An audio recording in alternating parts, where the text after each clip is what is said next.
সেই গাইছ মই ৰাহুল আজি মানে পুৱা উঠিলোঁ ঠিক এতিয়া কলেজ যাব ওলাইছোঁ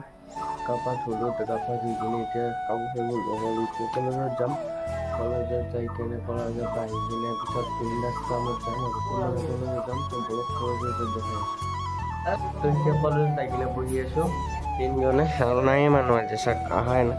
ৰাজীৱক কল কৰিছোঁ ৰাজীৱ আহি আছে বোলে মানে ওলাই আছে বাইক লৈ আহিবতো ই অলপতে আহি যাব আৰু এটা চাক মই কলাই ইফালে এটা হোষ্টেল হৈ আছে হোষ্টেল তো মই দেৱজিত আৰু ৰৌচন বহি আছোঁ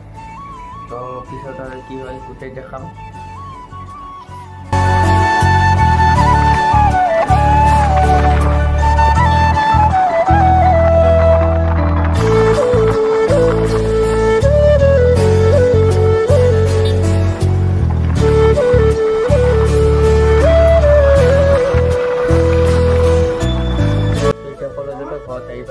এতিয়া কাপোৰ চাপোৰ খুলি কিনে অলপ চকৰ ফালে যাম চকৰ ফালে যাই কিনে আকৌ ঘৰত আহিম ঘৰত আহি গেম চেম খেলিম গেম চেম খেলি কিনে পিছত অলপ ফুৰিব যাম এতিয়া আকৌ চকত কিবা খাব কাৰণে কিবা ল'ম পিছে খোজকাঢ়িছে কিবা আনি চকত যাই কি লওঁ অলপ